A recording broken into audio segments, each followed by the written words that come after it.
All right, and we are live on another episode of the Lead with Data podcast. We are streaming live to Facebook, LinkedIn, and YouTube. And I have been looking forward to this conversation all week with Dr. Andre Laplume. We are going to be talking about entrepreneurial theories, and Dr. Laplume has quite a bit of content around this stuff. So, without much more hesitation, welcome to the show.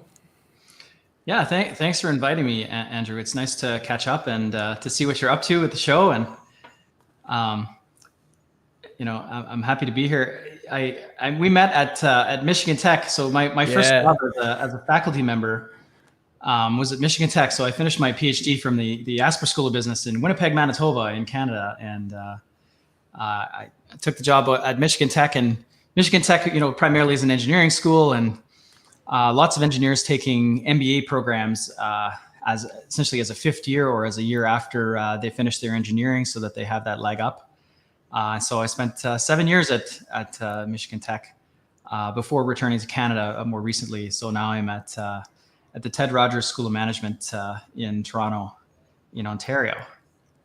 Yeah, so made your way back to Canada from Michigan Tech, which someone would consider pretty much Canada in and of itself. So just with how it is geographically. But yeah, I did not have very many business courses up at Michigan Tech, it being an engineering school and me studying engineering. But yours was one of the few I had. And I tell you, learning about what disruptive innovation actually means versus how the term's usually used in entrepreneurial circles, as well as like how teams form to kind of like match the structure of their product, were two things that I have forever remembered from your course and have completely changed the way I think about teams, innovation, and entrepreneurship. So I'm really excited to see what other theories we might end up discussing on this live stream.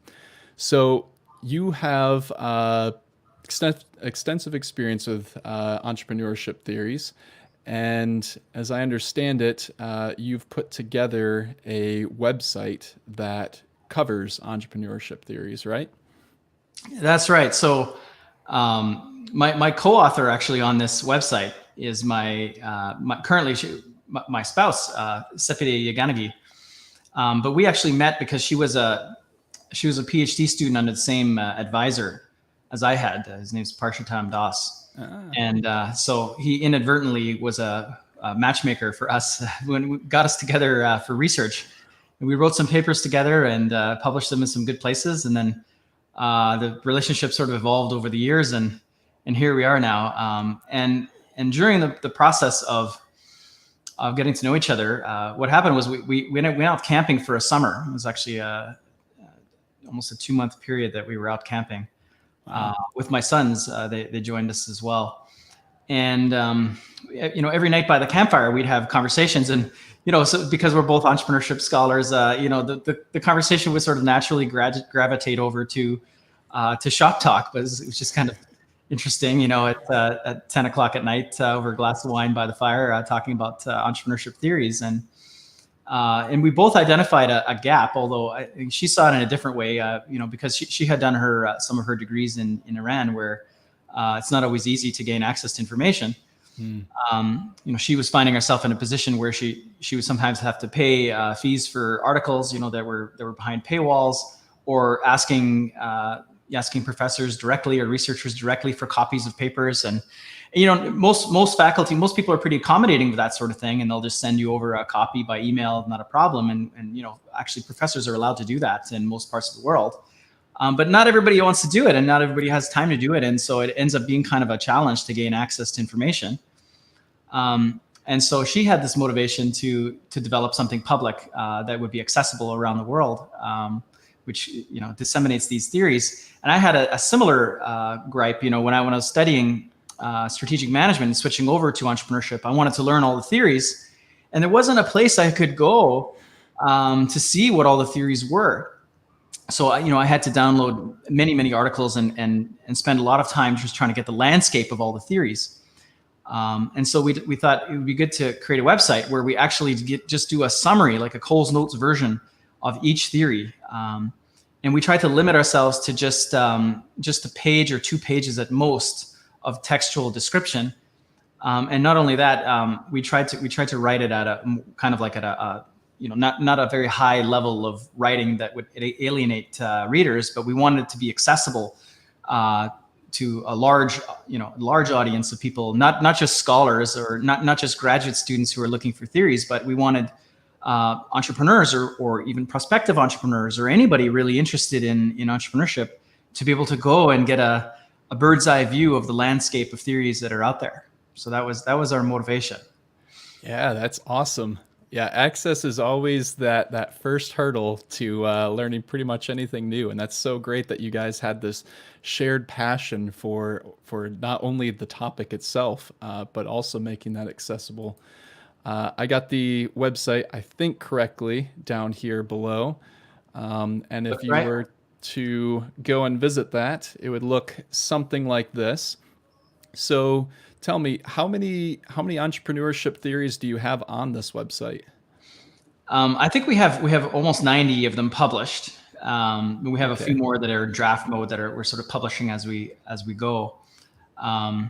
So 90 theories is pretty substantial. So we decided we wanted to categorize them. So we put each theory in at least one category so that people could look for, let's say they're interested primarily in sociological theories, or they might be interested in, there are even biological theories. I see you're showing on the screen there, the first category, the biological theories are quite interesting because a lot of people don't think about how biology might be involved in entrepreneurial behavior. But as it turns out, there are several theories that do address this topic. But what I should mention is that one of our motivations too was not just to put the most popular theories up. If we did that, probably there only be maybe 10 of them. We wanted to show all of the theories that were ever created, including the ones that are debunked, right? Yeah. Including the theories that are probably wrong. And we've had a little bit of criticism for that because people say, well, why are you perpetuating a myth, right? Why keep talking about a theory that's been debunked? And I mean, in our defense, we think it's interesting to see what other people have thought and how evidence has come forward to debunk those theories. And so we do talk about the evidence for each theory to the extent that we can, or to the extent that it's available as well. So there's a bit of our own critique at the end of each summary. But that's why we have such a large number of theories, because it involves even some classical theories that are over 100 years old that maybe nobody really takes seriously today, but that I think are still kind of interesting. Probably the oldest theory is the great man theory, where people thought that entrepreneurship was essentially limited to people who were born with supernatural abilities, right? I mean, we probably think of that. I mean, some people probably continue to think that. I mean, there is a lot of mythology around superstar entrepreneurs like Elon Musk. But I'm pretty sure if you sat Elon Musk down at the table, he would not propose that any of his skills are in any way supernatural today. But it is interesting to see what people thought. Another old theory, for example, is relating to religiosity and the belief that some religions are better suited to entrepreneurship than others. Huh. So, for example, some religions maybe emphasize rewards here on earth as opposed to gaining rewards after death in another a life after death. And some people believe that these kinds of religious doctrines could actually influence individuals into becoming entrepreneurs. And so there's a theory around that, and that's been heavily criticized as well, because if you spend a little time reading the theory, what you find out is it's a very ethnocentric perspective, and it doesn't really consider all the different types of entrepreneurship that exist out there, including in indigenous communities and whatnot. So Yeah. some of these theories are maybe not the best, but we should still be aware that they were created and that they're still out there in some people's minds. Yeah, that's so interesting to hear. Just, I mean, in that brief little summary about all these different sources of inspiration for where people come up with these theories. before seeing these categories, I would have never thought biology. And that one to me is particularly interesting because what I do for a career is machine learning. And some of the first techniques that I learned were biologically inspired. It was genetic algorithms. So it's always very interesting to me to see all the different ways that people are essentially just looking at the world around us and then taking inspiration from other life to make our lives better. So yeah, that's so interesting to me. Why? I do have a question for you though on this stuff. Why should people even care about entrepreneurship theory? My gut tells me that a lot of people might see the word theory and see this as a form of study that's done in academia where, you know, the entrepreneurs are out there just kind of doing the hard work and maybe reading the lean startup and moving forward. What sort of value does this have? Yeah, I mean that's a good question, and I do think the word theory does have that effect on people. I think about a theory as a model that simplifies reality, right? Reality is actually extremely complex, and we can't devise a model that explains reality completely, because if we did, the model would be just as complex as reality itself, and therefore we're not really ahead. And so we need theories. Theories simplify reality for us. Theories make reality understandable. And with respect to the phenomenon of entrepreneurship, right, you can think about it at the individual level. You can think about it at the team level. You can think about it at the level of a university or of an ecosystem, right, or of an industry or a whole country. And so there are many different levels of analysis that you can use to study entrepreneurship, and each level comes with its own theories that help to simplify reality. So really what we're trying to do here with these theories is to provide an easy way for people to think about this complex phenomenon at many different levels of analysis. So I hope maybe that maybe that doesn't sound super exciting to people, but another way to think about it is, when potential entrepreneurs come onto our website and they read the theories, often it's a reflexive process, right?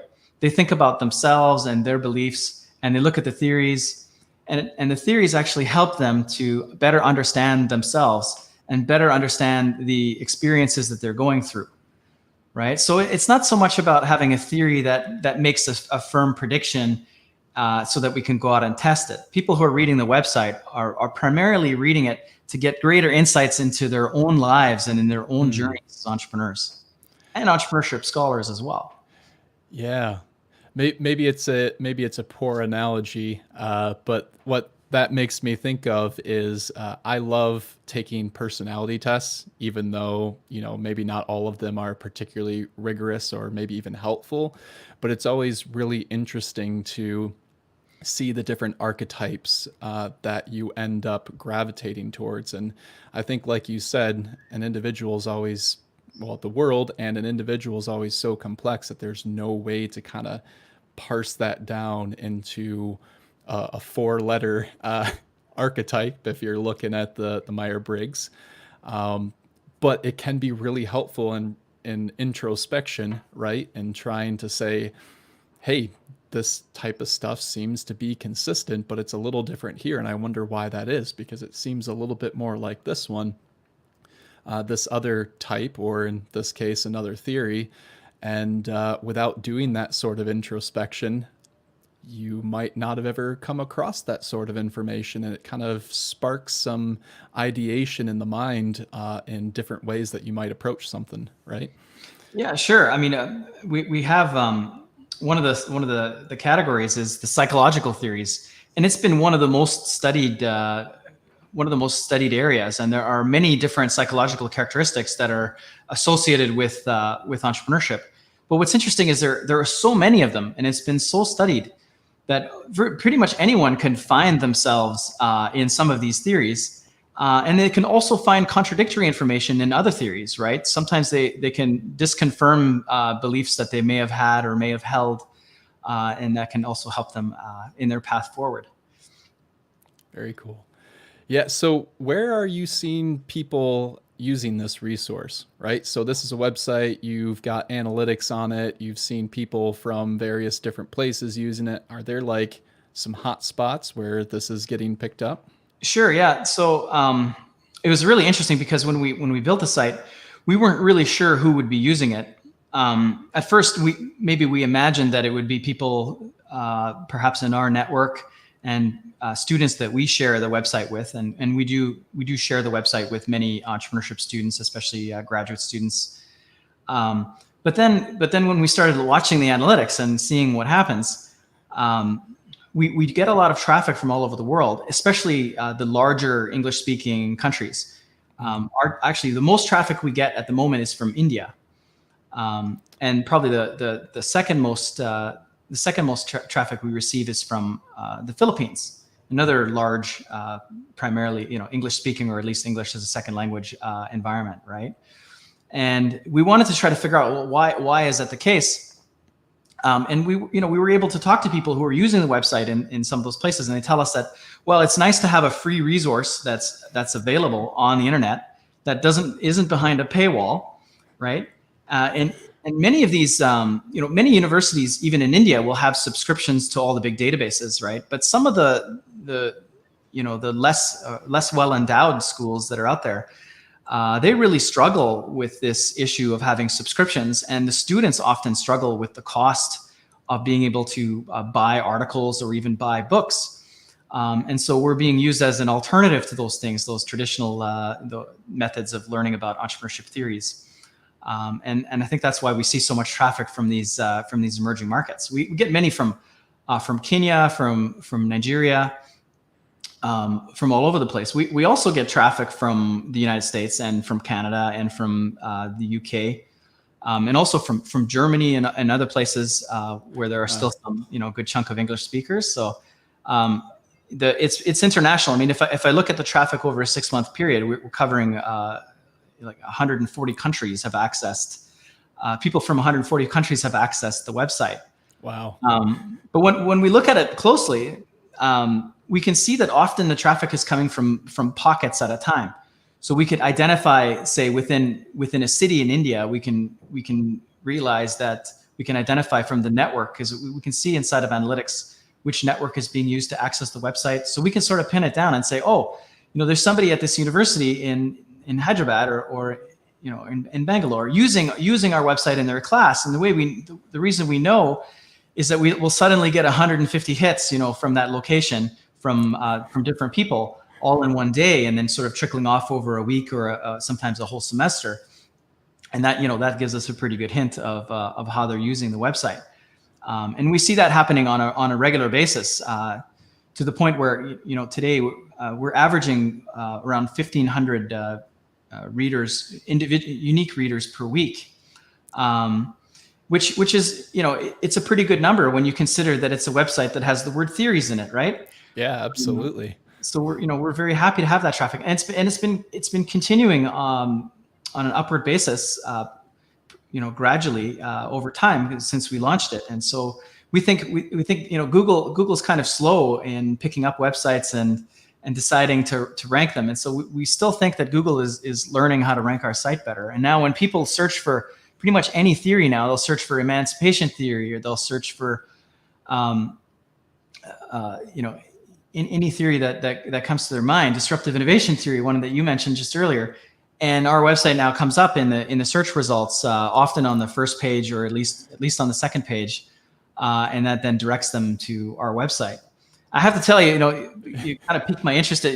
One of the things that kind of annoys us is that if we look at sometimes there are very legitimate websites that beat us in the search ranking. Sometimes, for instance, a book written by the original authors of a theory, or a research paper that's current about the theory, and that's great. And we accept that. I accept that as being normal. Yeah. But we still, there are still some really old resources that people put up there that are of low quality that outrank us. And that's kind of the legacy of Google's algorithm, right? That the pages that have received a lot of links in the past, even if they're not that relevant today, continue to get traffic. And so over time, we've been displacing these sites kind of one by one, and moving up the ranking, and that's leading to more traffic. But in addition to that organic traffic that we get from Google and Bing and those others, although Google still seems to be the lion's share, we also now have returning traffic. So about 20% of our traffic every week is our returning users, Wow. which is really nice because, you know, at the beginning there were no returning users, and now we're at 20% returning users. It's a pretty substantive number. And, you know, it may sound really corny, but sometimes I look at the amount of time that people spend, and it's getting to the point where you know, you could sort of count the minutes or count the hours that people are spending on the site, and you start looking and seeing that, you know, people are spending 100 hours on the website in a given day. It starts being kind of substantive, and it gives us more to think about. I mean, when you total up all the minutes, it gets really interesting. Yeah, totally. Yeah, you gave a comparison. It wasn't Spark Notes, but it was something like that. And it sounds like some people are binging on this website when they're interested in entrepreneurship theories, more like Netflix maybe than a Spark Notes. Yeah, it's actually kind of designed that way. So we do have an alphabetical list of the theories, right? So you can actually go through them one by one and just kind of get through them pretty quickly. And we do see people binging on the website and finishing up all the theories in one day sometimes. But we wanted to add a little more content too. So what we started doing was to add videos. So we tried to find videos from the original proponents of the theories, right? So sometimes these are lectures by professors or researchers, or sometimes entrepreneurs or other authors that are talking about their theory. So when they finish reading our 2-page or 1-page description of the theory, we, at the bottom there, we provide some references where they can get additional material, often pointing them to the academic articles. And then we also provide a video wherever we can that points them to additional material from some of the original people involved in the theory. Am I clicking on a good one here to exemplify that? This one's really interesting. This brain parasite theory that this is a newer theory. It doesn't have that much support. There's just a couple of studies that have looked into it.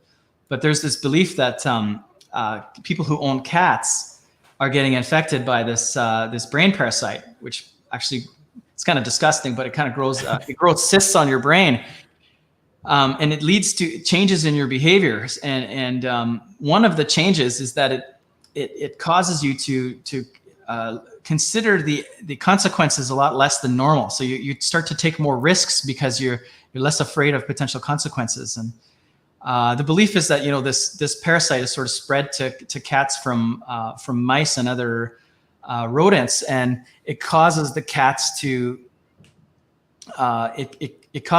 sort of withdraw from taking risks when they're hunting. And so maybe when humans catch the same bug, okay, it alters their behavior and their perception of risk, and ends up leading them to take more risks in entrepreneurship. So that's an example of a biological theory. A whole group of these biological theories that doesn't have a tremendous amount of support, but I think they're fascinating. And so I like to have summaries of all those theories as well. Yeah, so this one is kind of like, if you hang around entrepreneurs a lot, you're going to be more likely to essentially let down your guard, maybe to a fault, and pursue stuff that maybe if you weren't hanging around these people as much, you wouldn't have so much of a propensity for it. Is that right, or am I way off? Well, this one, I think the brain parasite theory that you're showing, it literally refers to cats. You know, the house pets as being the spreaders of this parasite. Literally as part of a virus being spread to humans, being more risk tolerant. That's right. Imagine you catch a virus I thought this was more like, you catch a virus that reduces your fear and causes you to take greater risks, and therefore encourages you to enter into a more entrepreneurial career than you would have. Wow, I thought that was more of a figurative thing, but that was literal. That's interesting.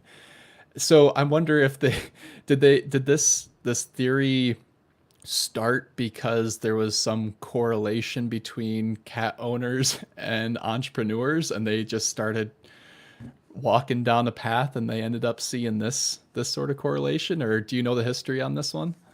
Well, I do link to the two original papers that discuss it in more detail. So I would encourage people to go and kind of get the stories from the original authors. But people have been aware of this cat parasite for some time, and they had been linking it to other types of behaviors, including some antisocial behaviors. And so these the scholars in this case were interested to see how it might connect with behaviors like entrepreneurship. I think that's how it came about. Okay, that is so interesting. So speaking of pets, then, is there a theory on this list here that you might consider one of your pet theories, or one that you like, or that pops up in your brain a lot more than others?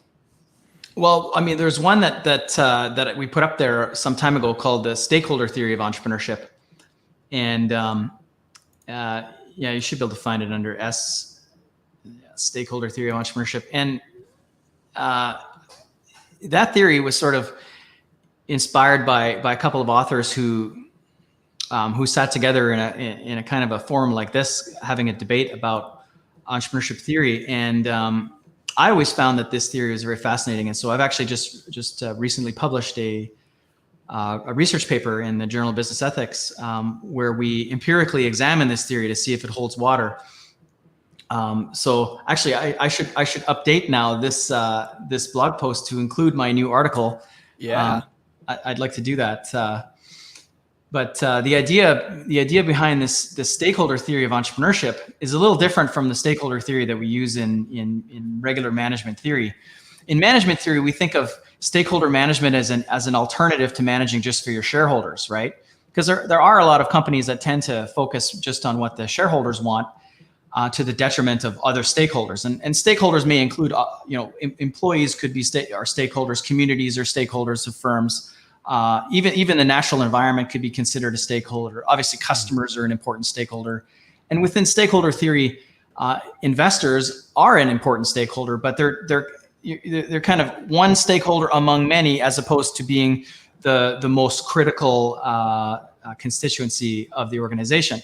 And so the idea is that in order to companies can manage for stakeholders, and we have this instrumental stakeholder theory that says that if you manage your stakeholders well, right, if your customers like you, if your employees like you, if communities like you, then that should actually lead to higher performance for the firm overall, which should also make your investors happy, right? So if you take this more holistic approach to management, you should have higher firm performance. But the thing is, I mean, that's really, that's well and good for these incumbent firms that are trying to compete with each other and try to better each other and try to have the best performance possible. But what are the implications for entrepreneurs? And that's where the stakeholder theory of entrepreneurship kicks in and says, well, if you view the marginalized stakeholders as a source of opportunities for entrepreneurs, right, then that can be a place where they may look for opportunities. So if you can identify stakeholders that incumbent firms or large established firms are not treating well, right? Who are dissatisfied with the product offerings and services that are provided by established firms, right? These stakeholders that are marginalized tend to make the perfect first customers, right? Or the perfect first stakeholders for a new venture that creates a new value proposition that appeals to those marginalized stakeholders, right? Yeah. And an interesting implication of that is that in industries where you have really high stakeholder management performance among the established firms, you tend to have less entrepreneurship, right? Because most of the innovation is actually happening within the incumbent firms, and because they're paying attention to all of their stakeholders, they're able to absorb most of the opportunities that are created within that network. And because they're trying to care for their stakeholders to a great extent, they tend to marginalize fewer stakeholders. And what that means is fewer opportunities then for independent entrepreneurs to take advantage of, which is a little bit paradoxical. The other way to think about it is the opposite, where you have an industry where the firms are not managing well for their stakeholders, right? Where they're making all kinds of blunders from a stakeholder management perspective or a corporate social responsibility perspective. Well, even though we don't really we don't want to have industries like that, right? We want to have companies that behave well. But I guess the silver lining is when they don't behave well, they're creating more opportunities for entrepreneurs. And we were able to empirically demonstrate that that's the case. So we see industries where stakeholder management performance is very low among the incumbent firms. It leads to a larger number of entrepreneurial entries. So okay. I think I remember seeing in that paper, because I did a brief scan of it when you posted it, what was it, a week ago or so? Yeah, it just got published a week ago in Journal of Business Ethics, and we published it open access, so that the world can read it. Because I guess I've published a lot of articles behind the paywalls, and now I kind of have the wherewithal because I've gotten some grants and some other means to be able to pay for these open access fees. So, for instance, the open access fees for this article were 4,400 Canadian dollars, so around 30 or almost 3,000 US dollars. Right, it was pretty steep, right? Just to be able to basically buy the property rights back for my own article that's being published. That's crazy.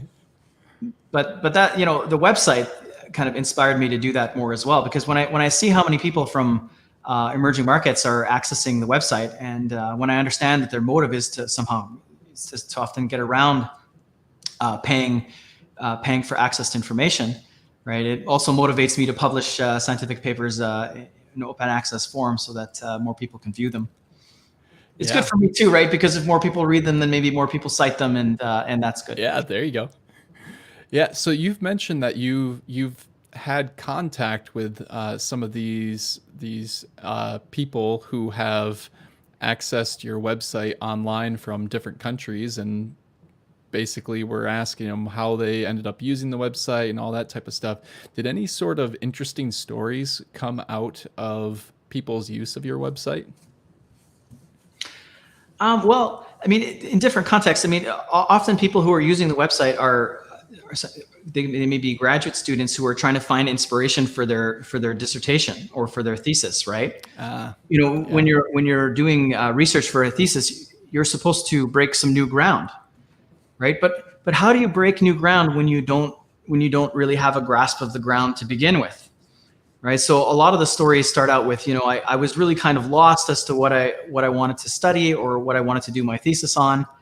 And then I spent a couple of days reading through the website, and because we designed it in a way that people can actually get through it in a day, it ends up being pretty efficient to do that. And then they come out of it with all kinds of ideas that they didn't have before. So I think the best stories that come out are the inspirations that people get to pursue research questions for their theses and dissertations.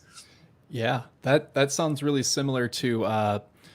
Right after I left the university and entered into the workforce, I was working with a company called Bosch out in Detroit, and I had the good fortune to work with their business development group, where I learned about business models, and specifically business model generation. This idea that there's really not a whole lot of different business models out there. Pretty much every new innovation is mostly a recombination of one or more, I should say two or more different business models with like slight tweaks to them, right? And so this idea of there's a lot of work out there that's being done on entrepreneurship theories, just like there's lots of different business models out there. And that sort of recombination power that you have in being able to just look through what's been thought through in the past and done in the past can be such a great source of inspiration going forward, which probably gives some credence to why including all the debunked theories is really important to have on this website as well, because it doesn't work, just like a business model might not work for your particular entrepreneurial idea, doesn't mean that it's not worth throwing into the mix to kind of force you to think outside the box, or at least approach something in a slightly different way. Yeah, and the other phenomena that's out there is multiple independent invention. People constantly think that they're coming up with new theories when in fact they aren't. In their mind it's a new theory because they came up with it, but But actually, when you look back, several people have already come up with a very similar theory. And even on the website, there are several theories that overlap with each other to a small amount or moderate amount, or sometimes a large amount. And it's because scholars in different fields, sometimes someone in sociology and then someone else in economics might come up with a similar theory. They use different words. But when you actually figure out what it is that they're talking about, they may be talking about very similar things. And so we also want people to be able to recognize what's been done before. Because I remember when I was coming up with a dissertation topic, I probably went through 3 or 4 of them. I remember one of them that I had thought about, which I thought was really interesting, until I found out that somebody had already done a dissertation on it in the 1970s. Oh no! But it took me forever to figure that out, right? It took me forever to figure that out, and so we're hoping that this website will be a shortcut for that as well, so that people can see what other people have thought before. Yeah. Oh, this is really cool. I am probably going to spend significant time in the next week or so reading through this, just because, one, it's really fascinating. I think it's probably got a lot of potential for combining with one of my favorite topics of business model generation. But my wife and I, we have a professional ballet company that's a startup in the last couple of years. And I think as we were talking about what was the stakeholder theory of entrepreneurship, even just that very first one, the most recent one you posted about, was bringing up a whole bunch of different ideas about how that applies to our startup. So as an example, the ballet industry is very, very focused on getting its revenue from donors, right? Pretty much all professional ballet companies are nonprofit. And because there's so many different dancers able to put their shoe in the ring, if you will, to be a dancer for a company, they were often a stakeholder in the company, employees being stakeholders, that was somewhat neglected by the company. Because if you didn't follow the rules, or if you didn't look a certain way or weigh the right amount, they could find somebody who would. And so one of the fundamental things that we've built our company around, Deos Contemporary Ballet, is this idea that the dancer is a very important, if not the most important stakeholder in the company, because they're the talent. They're the ones that are creating or taking the choreography and presenting it to the all-important stakeholder of your paying customers. So it's just really interesting just looking at one theory of the, I think you said almost 90 theories on this website, and there being immediate connections when you start to look at your own venture through the lenses of these different theories. It's such a powerful resource.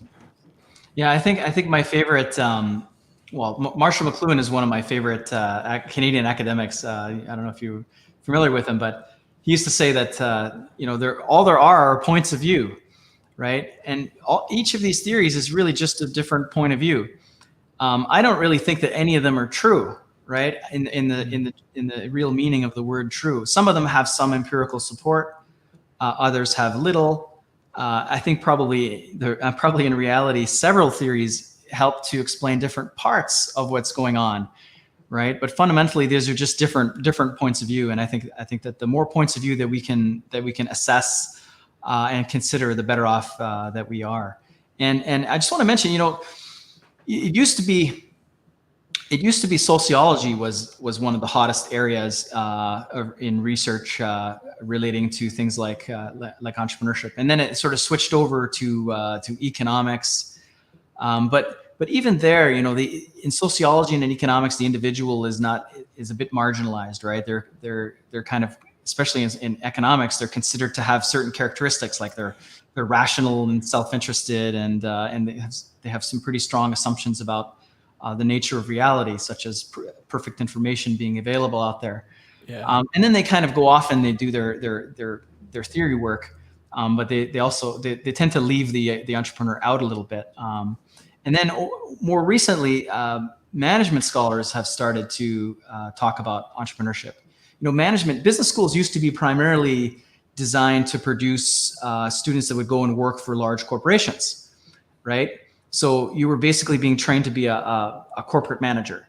But more recently, business schools have shifted, and they've shifted their focus to being more entrepreneurial, toward taking entrepreneurship as a serious discipline on its own. And so we're starting to see a lot of students majoring in entrepreneurship, right? And we're starting to see many people getting PhDs in entrepreneurship and becoming professors of entrepreneurship within the business schools. And entrepreneurship is now it's really the hottest area, or among the hottest areas in the business school. I think the only one that maybe trumps entrepreneurship still is the data science, the big data stuff, and the business analytics and all that stuff is really hot as well. Business programs, usually working with computer science and other areas popping up all over the place for those. But entrepreneurship is extremely hot as well, and it's being increasingly viewed as the means of developing our economies, right? I mean, where's growth going to come from? Well, it can come from the large companies that are continually reinvesting their resources. And that works to some extent, except that when you see, what's actually happening out there, many of these large companies take a lot of that money and they give it back to their investors, right, in the form of dividends or stock buybacks or other things. And the other source of economic growth is the government, right, with socialistic policies that invest in communities and redistribute wealth and start public companies, I should say, publicly owned companies to do various things. Right, but this one's already kind of been tapped out to a large extent. A lot of governments are in debt now, and they're under more and more stress not to increase taxes. Well, as a result, entrepreneurship has become a really hot area of study, and a lot of people are betting on entrepreneurship to be the source of economic development that will pull us out of various economic recessions and depressions and continue things moving forward. And the interesting is it's not a left wing or a right wing kind of thing, right? Entrepreneurship kind of cuts across, because you can be pro entrepreneurship, but not necessarily pro big business, right? You can be pro entrepreneurship, but that doesn't mean that you're not interested in social policies, right? Yeah, so I mean, even a very wide audience as well. Yeah, I mean, even large companies, Bosch being the first one popping in my head, they're forming internal organizations around entrepreneurship itself to kind of be this sort of self-funded venture fund or incubator, if you will, perhaps because they also view that as a source of growth. But if we're going back to stakeholder theory, at least as I understand it, that's a really good way to kind of take off all the burdens of being a large company and allow yourself to be really quick and responsive to stakeholders that you might otherwise be neglecting, right? Yeah, I think we're seeing a lot of intrapreneurship or corporate entrepreneurship. It's very risky, for firms to invest a lot in basically trying to recreate the market conditions within their own organizations and to incubate a large number of startups. It's very expensive to do that, and it's also very, very risky in the sense that often the innovations that startups come out with aren't necessarily things that can be taken advantage of by the company, and they tend to sort of leak out. Sometimes they leak out and they actually go and get used by competitors or other firms. But often what happens is incompatibilities lead to some strategic disagreements between the startups and the parent firm. And then those entrepreneurs end up leaving and creating spin-out companies, right? And then an interesting thing happens then with this relationship between the parent firm and the spin-out companies. And this comes down to some managerial choice as well. I mean, you could treat those spin-out companies in a hostile fashion, right? And try to rein them in or try to tax them by using restrictive covenants like non-compete agreements and other things to try to go after them in court. Or you could sue them for trade secret infringement or patent infringement, or depending on what's going on, right? And maybe that leads to fewer of these spinouts, but it also discourages many of the potentially entrepreneurial employees that are working for the company because they think, oh, well, this company's trying to stifle my personal development. And then it makes it harder for the company to recruit, quality individuals, because those individuals are going to go and work for companies that have a different disposition towards their spinouts, right? Yeah, or do it on the side until they have the opportunity to switch on over if they're able to do that in a way that doesn't get them in trouble, I guess. Right. And so the new way, or the new way that's emerging is that some of these larger companies are recognizing that spinouts can actually be an opportunity, right? Because the spinout, often the venture leaves the firm. It takes some resources with it. Sometimes it's knowledge from the parent firm. Sometimes it's employees. Sometimes it's even some customers that go along, right? And then they develop that knowledge, sometimes with investment from third parties like venture capitalists, for example. And as the knowledge develops and the innovations develop, the parent firm then gets to take advantage of those innovations by bringing them back into the parent firm. But in order to have that relationship of trust, where these spin-out founders want to have these continued relationships with parent firms, it's important that parent firms treat spin-outs in a benevolent way, right?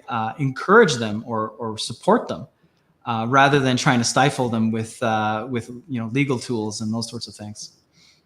Yeah, there's a comment that came in through LinkedIn.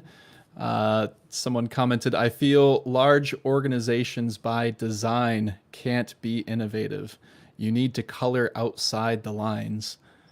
Does that line up with any particular of these entrepreneurship theories? I mean, we've kind of been discussing that a little bit here. Disruptive innovation theory that you brought up earlier addresses this topic dead on, right? And suggests that actually these large incumbent firms do innovate, but the type of innovation that they do is specific. We call it sustaining innovation, where what they're doing is they're improving their products. Sometimes we call this an incremental improvement, but it doesn't have to be incremental. But the idea is that the improvements are being made to capture more value from the existing customers, right? So you figure out who are your most valuable customers, right? The ones that are most demanding and that pay the most money for your product, and that leads to the biggest gross margin for you, right? And incumbent firms will do all kinds of things. They'll bend over backwards to innovate in ways that gets those customers to pay more. But what that does is it causes them to sort of to move up market over time.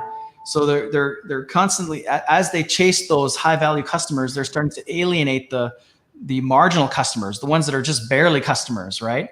And that opens up a lot of room for the disruptive innovations, which usually are brought to market by new entrants, especially entrepreneurs, who cater to those marginalized customers. This is a lot like the stakeholder theory of entrepreneurship, except that the disruptive innovation theory tends to focus on the marginalized customer, whereas the stakeholder theory of entrepreneurship widens it and says, well, it doesn't just have to be marginalized customers.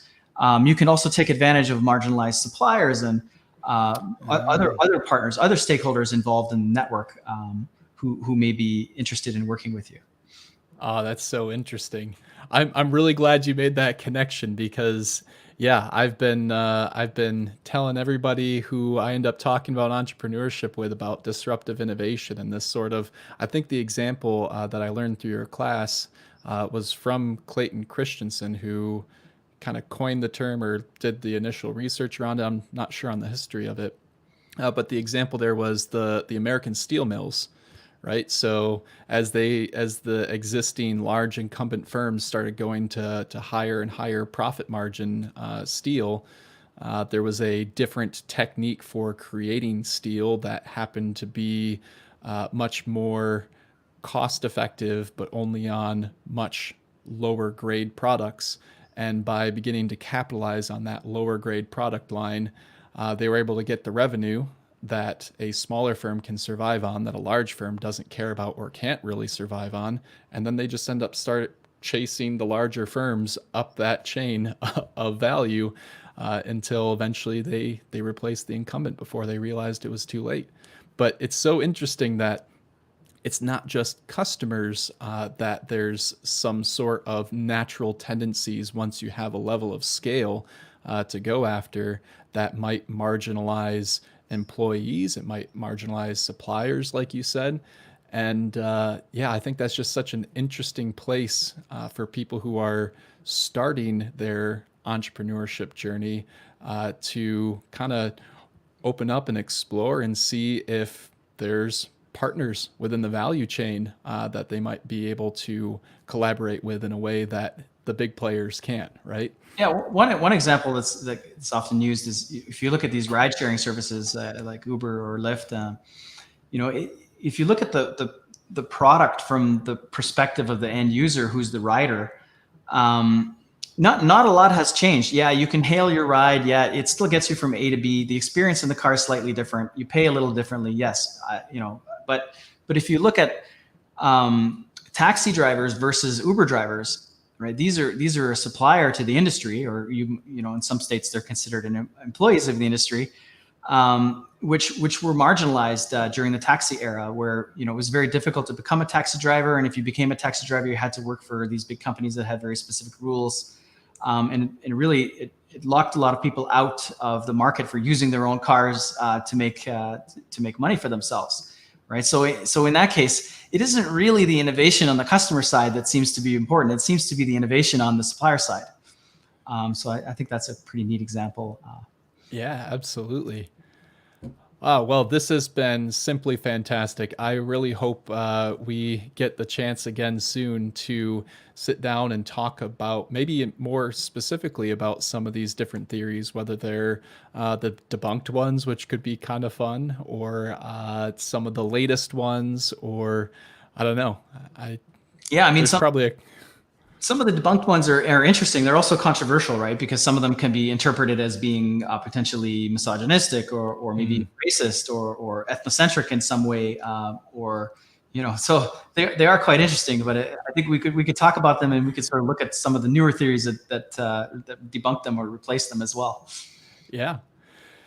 Well, again, thank you so much for your time. This has been a fantastic conversation. Look forward to doing it again. And I think right after I close out the live stream here, we can just do a quick little debrief, and we'll check in after that. Does that sound good? Yeah. All right. Thanks for inviting me. Yeah, thanks.